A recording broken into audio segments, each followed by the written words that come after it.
ओम परमात्मने नमः। 9वें अध्याय में भरत जी का ब्राह्मण कुल में जन्म। श्री सुखदेव जी कहते हैं कि राजन, आंगिरस गोत्र में सम दम तप स्वाध्याय वेदाध्ययन त्याग अतिथि आदि को अत्र देना, संतोष तितिक्षा विनय विद्या कर्म विद्या अनुसूया दूसरों के गुणों में दोष न ढूंढना, आत्मज्ञान आत्मा के कर्तव्य और भोक्तत्व का ज्ञान एवं आनंद धर्म पालन जनित सुख, सभी गुणों से संपन्न एक श्रेष्ठ ब्राह्मण थे।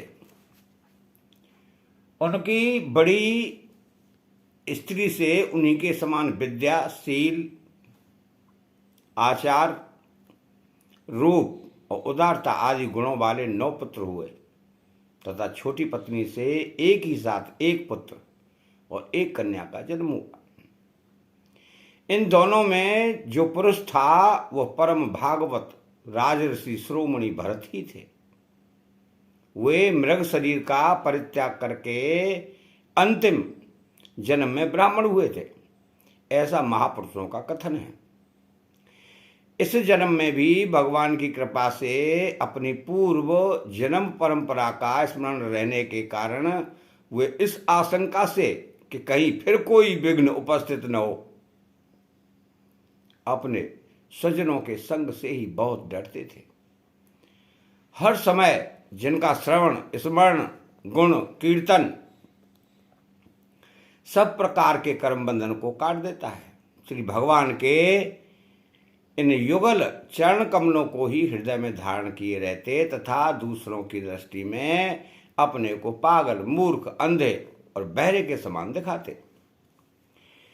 पिता का तो उनमें भी वैसा ही स्नेह था, इसलिए ब्राह्मण देवता ने अपने पागल पुत्र के भी शास्त्रानुसार समावर्तन पर्यंत विवाह से पूर्व के सभी संस्कार करने के विचार से उनका उपनयन संस्कार किया।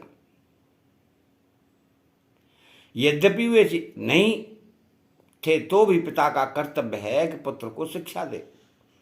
इस शास्त्र विधि के अनुसार उन्होंने उन्हें सोच आचमन आदि आवश्यक कर्मों की शिक्षा दी, किंतु भरत जी तो पिता के सामने ही उनके उपदेश के विरुद्ध आचरण करने लगते थे।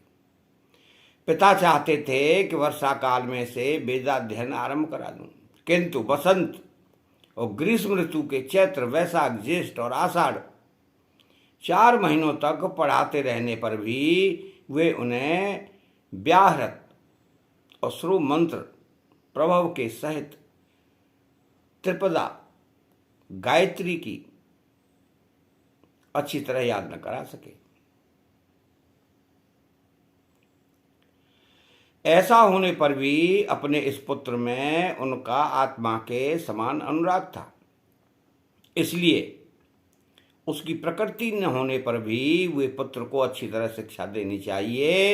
इस अनुचित आग्रह से उन्हें सोच वेदाध्ययन व्रत नियम तथा गुरु और अग्नि की सेवा और ब्रह्मचर्य आश्रम के आवश्यक नियम की शिक्षा देते ही रहे, किंतु अभी पुत्र को सुशिक्षित देखने का उनका मनोरथ पूरा न हो पाया था और स्वयं भी भगवत भजन रूप अपने मुख्य कर्तव्य से असावधान रहकर केवल घर के धंधों में ही व्यस्त थे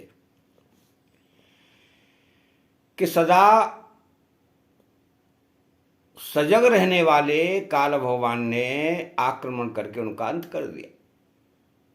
तब उनकी छोटी भार्या अपने गर्भ से उत्पन्न हुए दोनों बालक अपनी मौत को सौंपकर स्वयं सती होकर पति लोक को चली गई। भरत जी के भाई कर्मकांड को सबसे श्रेष्ठ समझते थे। वे ब्रह्म ज्ञान रूप परविद्या से सर्वदा अनभिज्ञ थे, इसलिए उन्हें भरत जी का प्रभाव भी ज्ञात नहीं था।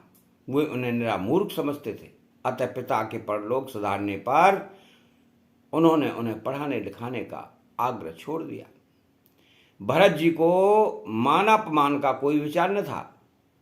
जब साधारण नर पशु उन्हें पागल, मूर्ख अथवा बहरा कहकर पुकारते तब वे भी उसी के अनुरूप भाषण करने लगते। कोई भी उनसे कुछ भी काम कराने चाहते तो वे उनकी इच्छा के अनुसार कर देते। बेगार के रूप में, मजदूरी के रूप में, मांगने पर अथवा बिना मांगे जो भी थोड़ा बहुत अच्छा या बुरा अन्न उन्हें मिल जाता उसी को जीव का जरा भी स्वाद न देखते हुए खा लेते। अन्य किसी कारण से उत्पन्न न होने वाला स्वतः सिद्ध केवल ज्ञानानंद स्वरूप आत्मज्ञान उन्हें प्राप्त हो गया था। इसलिए शीतोष्ण, मानापमान आदि द्वंद्वों से होने वाले सुख दुख आदि में उन्हें देहाभिमान की स्फूर्ति नहीं होती थी। वे गर्मी, सर्दी, वर्षा और आंधी के समय साढ़ के समान नंगे पड़े रहते थे। उनके सभी अंग हृष्ट पुष्ट एवं गठे हुए थे। वे पृथ्वी पर ही पड़े रहते थे। कभी तेल उबटन आदि नहीं लगाते थे और न कभी स्नान भी करते थे। इससे उनके शरीर का मैल जम गई थी। उनका ब्रह्म तेज धूलि से ढके हुए मूल्यवान मणि के समान छिप गया था। वे अपनी कमर में एक मैला कुचैला कपड़ा लपेटे रहते थे। उनका यज्ञोपवीत भी बहुत ही मैला हो गया था।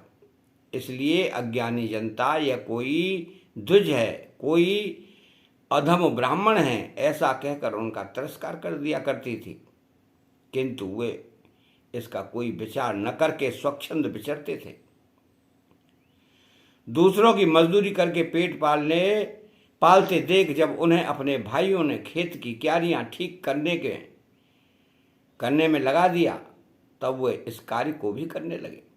परंतु उन्हें इस बात का कुछ भी ध्यान न था कि इन क्यारियों की भूमि समतल है या ऊंची नीची, अथवा वह छोटी या बड़ी। उनके भाई उन्हें चावल की कनी, खली, भूसी, घुने हुए उर्द अथवा बर्तनों में लगी हुई जले अन्न की खुरचन जो कुछ भी दे देते उसी को अमृत के समान खा लेते थे। किसी समय डाकुओं के सरदार ने, जिसके सामंत शूद्र सादी जाति के थे, पुत्र की कामना से भद्रकाली को मनुष्य की बलि देने का संकल्प किया। उसने जो पुरुष पशु बलि देने के लिए पकड़ मंगाया था वह दैववश उसके फंदे से निकलकर भाग गया। उसे ढूंढने के लिए उसके सेवक चारों ओर दौड़े, किंतु अंधेरी रात में, आधी रात के समय कहीं उसका पता न लगा। उसी समय दैव योग से अकस्मात उनकी दृष्टि इस आंगी रसगोत्रीय ब्राह्मण कुमार पर पड़ी, जो वीरासन से बैठे हुए मृग, वराह आदि जीवों से खेतों की रखवाली कर रहे थे। उन्होंने देखा कि यह पशु तो बड़े अच्छे लक्षणों वाला है, इससे हमारे स्वामी का कार्य अवश्य सिद्ध हो जाएगा। यह सोचकर उनका मुख आनंद से खिल उठा और वे उन्हें रस्सियों से बांधकर चंडिका के मंदिर में ले आए। तदनंतर उन शूरों ने अपनी पद्धति के अनुसार विधि पूर्वक उनको अभिषेक एवं स्नान कराकर कोरे वस्त्र पहनाए तथा नाना प्रकार के आभूषण, चंदन, माला और तिलक आदि से विभूषित कर अच्छी तरह भोजन कराया। फिर धूप, दीप, माला, खील, पत्ते, अंकुर और फल आदि उपहार सामग्री के सहित बलिदान की विधि से गान, स्तुति और सुदंग एवं ढोल आदि का महान शब्द करते उस पुरुष पशु को भद्रकाली के सामने नीचा सिर कर करा के बैठा दिया। इसके पश्चात दस्युराज के पुरोहित बने हुए लुटेरे ने उस नरपशु के रुधिर से देवी को तृप्त करने के लिए देवी मंत्रों से अभिमंत्रित एक तीक्ष्ण खड्ग उठाया। चोर स्वभाव से तो रजोगुणी तमोगुणी थे ही, धन के मद से उनका चित्त और भी उन्मत्त हो गया था। हिंसा में भी उनकी स्वाभाविक रुचि थी। इस समय तो वे भगवान के अंश स्वरूप ब्राह्मण कुल का तिरस्कार करके स्वच्छंदता से कुमार की ओर बढ़ रहे थे। आपत्ति काल में भी जिस हिंसा का अनुमोदन किया गया है उसमें भी ब्राह्मण वध का सर्वदा निषेध है, तो भी वे साक्षात ब्रह्म भाव को प्राप्त हुए वैरहीन तथा समस्त प्राणियों के सुहृद एक ब्रह्म ऋषि कुमार की बलि देना चाहते थे। यह भयंकर कुकर्म देखकर देवी भद्रकाली के शरीर में अति दुस्सह ब्रह्म तेज से दाह होने लगा और वे एकाएक मूर्ति को फोड़कर प्रकट हो गए। अत्यंत असहनशीलता और क्रोध के कारण उनकी भौहें चढ़ी हुई थी तथा कराल डाढ़ों बढ़ी लाल आंखों के कारण उनका चेहरा बड़ा भयानक जान पड़ता था। उनके उस विकराल वेश को देखकर ऐसा जान पड़ता था मानो वे इस संसार का संहार कर डालेंगी।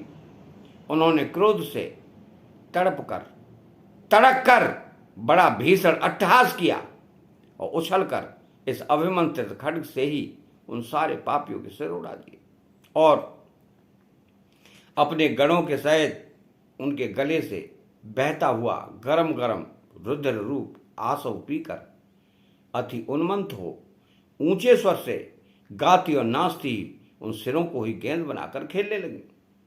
सच है, महापुरुषों के प्रति किया हुआ अत्याचार रूप अपराध इसी प्रकार ज्यों का त्यों अपने ही ऊपर पड़ता है।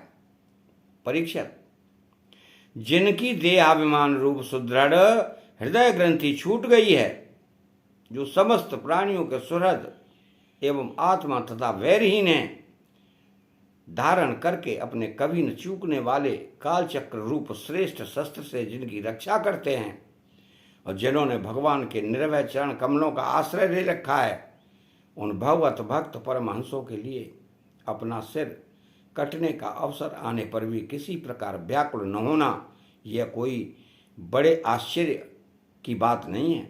अतः 9वां अध्याय यहाँ समाप्त होता है। चैनल को सब्सक्राइब करें, बेल आइकन घंटी को दबाएं और कमेंट बॉक्स में राधे श्री कृष्णा लिखें। जय श्री कृष्णा।